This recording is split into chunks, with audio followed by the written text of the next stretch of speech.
Second Chinese balloon spotted yesterday over South America, and what this means for U.S.-China relations. Former chairman of the Joint Chiefs of Staff, Admiral Mike Mullen, is here to help us sort it out.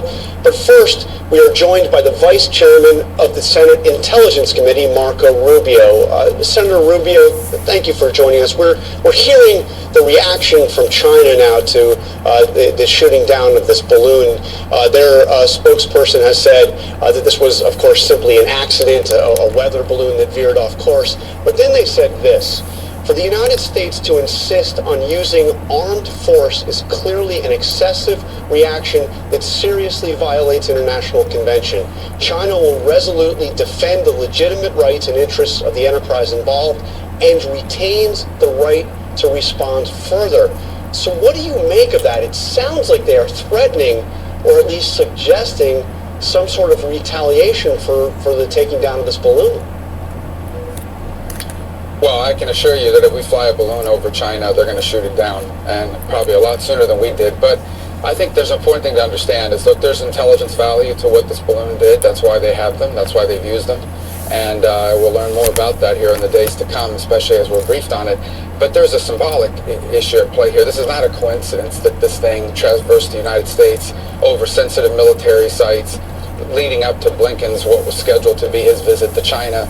This is deliberate. They did this on purpose. They understood that it was going to be spotted. They knew the U.S. government would have to reveal it to people who were going to see it over the sky. And the message they were trying to send is what they believe internally, and that is that the United States is a once great superpower that's hollowed out, that's in decline. And the message they're trying to send the world is, look, these guys can't even do anything about a balloon flying over U.S. airspace. How can you possibly count on them if something were to happen in the Indo-Pacific region? How can you count on them if they're not going to do anything about a balloon over U.S. airspace? How are they going to come to the aid of Taiwan or stand with the Philippines or Japan or India when the Chinese move on their territory? So I think that's really the key part here is they knew exactly what they were doing, and there was a message behind it. But the balloon was shot out of the sky. What do you mean? I mean, the balloon was taken down. Yeah, and I think they understood that ultimately that would probably be what could happen, and then they would make this other statement about, oh, the U.S. is overreacting, it's just a weather balloon, look how silly they got. That's part of it as well. But what they know the world is going to see is you have a balloon that entered through the Alaska, traversed everywhere from Idaho and Montana across the Midwest, over some of the most sensitive. I mean, look at the flight path that this thing took. It's not coincidental. It went over ICBM fields, some of the most sensitive military sites we have, and then exited the southeast of the United States, seaboard of the United States, and into the ocean. So there are a lot of questions that need to be answered. What was it spotted? Why was it not brought down sooner over other areas? I'm open-minded to listening to the arguments they make about why wasn't it dealt with sooner. But my point about, you asked about China's comments, this is what they wanted the world to see, that they could send a balloon at 60,000 feet over U.S. airspace, over military facilities, and that we would be unable to stop it. And then ultimately, when we shoot it down, if we did, they would argue, look how they overreact to a weather balloon, which obviously is not what it is. So you are a member of the so-called Gang of Eight. You're one of the congressional officials that will get briefed first on this. What questions do you want to ask? Well, I think the intelligence value of it is always first and foremost on our mind. What do we believe they collected from it? What is the value of it? It is one of multiple platforms. Obviously, look, the countries spy on countries. China has satellites. China, unfortunately, has embedded in our country all kinds of Huawei software and hardware that could potentially be used for espionage. But what was the value of this particular platform? Because it's one we've seen them use now for a handful of years here. But what's the value of it? But I think secondarily to it is really an understanding of, what are we going to do about it in the future? Because I don't believe this is the last time we're going to see this sort of thing happen. Again, I don't think this is coincidental. I think they did this on purpose to send a message to the world that they can enter American airspace and do so without us being able to do or willing to do much about it. The suggestion that we've heard from Pentagon officials is there may actually be more intelligence value that we will glean from this. This was shot down over water. They hope to recover the payload largely intact. Is it possible that we may learn some significant and important things about the way the Chinese are operating by retrieving this payload? Potentially. It depends what we retrieve. Remember, this thing went into the ocean, so it depends on what we retrieve. And frankly, it also depends on the Chinese sort of suspected that this might happen. I mean, look, they flew this thing across the middle of the United States. So I imagine whoever designed this thing and put it up there realized, hey, at some point the Americans may get their hands on this. It's quite possible that it was designed in such a way where there wouldn't be much value to us in that regard. But look, we're going to find out more. Those are the kinds of things that obviously will not be discussed publicly, because if they knew what we gleaned from it, they'd protect themselves from it in the future. So those are obviously some of the questions that we'll want answered in the days to come. And it also depends what they're able to retrieve here. Obviously, when you shoot something out of the sky and it goes into the ocean, you don't always get it back in a neat package. Did Secretary Blinken make the right move to cancel that trip to Beijing?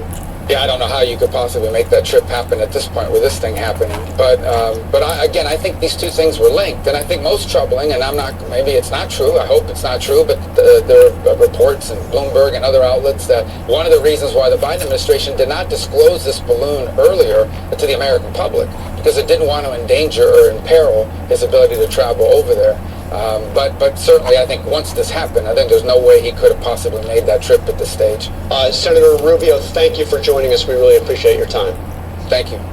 Okay, let's bring in Admiral Mike Mullen, the former chairman of the Joint Chiefs of Staff, to talk about this. So it's been shot down. Now what?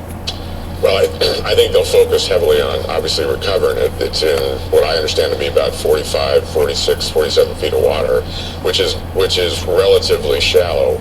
So I suspect whatever the package is and how intact it is will be recovered, relatively shortly. That's one. Secondly, I think strategically, this really damages a relationship between us and China, further damages, which was deteriorating. And I think that's really the big part of this. I would, and I think the senator, he keeps talking about they, which I understand.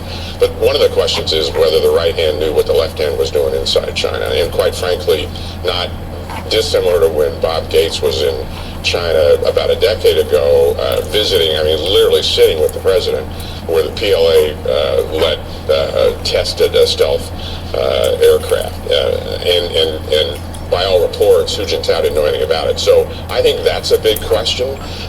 So the suggestion this could have been done by elements within the Chinese military to intentionally disrupt this visit by the Secretary of State? Clearly. I think that's the case. And I think, to your question about whether Blinken did the right thing, I think he absolutely did. There's no way that he could have had a meaningful visit.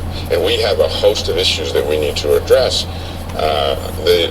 The Biden-Xi meeting in Bali recently was attempting to put a floor on the relationship because things have deteriorated to such a bad point. It seemed to be almost a warming of relations that had gone on. Well, it was. It seemed to be. We've had staff talks since that time, and clearly this puts a big dent in moving that forward in a constructive way, which we really need to do. And we've heard. It was interesting to hear Senator Rubio not really go into it again. But we've heard from other Republicans and from him before it was brought down, a lot of criticism of President Biden for not shooting it down earlier.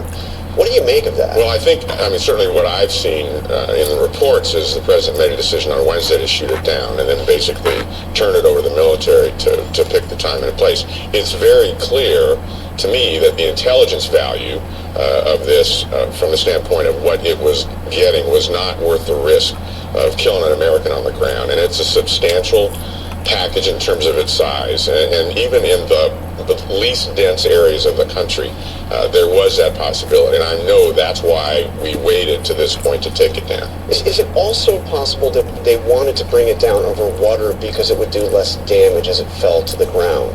We hear about the intelligence value potentially of whatever it was carrying. It landed in water, which is different than landing on the ground.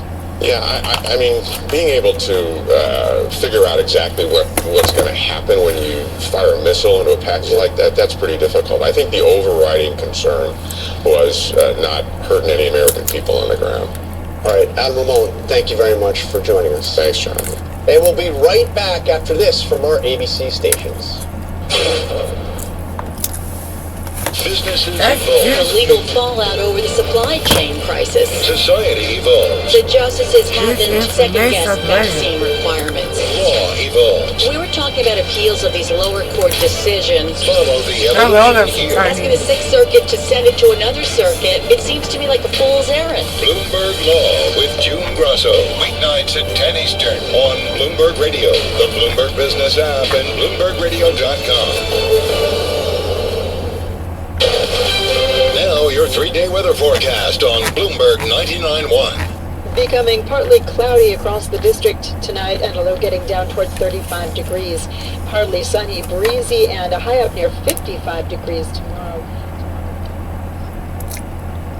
That was juicy. There we all got some Chinese.